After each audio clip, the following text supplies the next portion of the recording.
has discovered some uncommon Filipino words.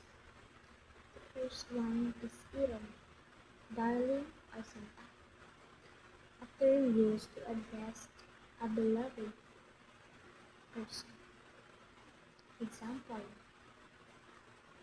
aking Iro, gusto kong iyong malaman na kahit di ka man maganaw, ay ikaw pa rin ang aking pipiliin araw-araw. The second one is awangan, forever, walang hanggan.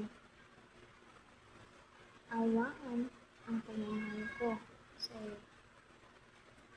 The last one is lunday, a small boat. Ang ating pag-ibig ay tulad ng isang lunday na lumalaban sa mga alon ng buhay.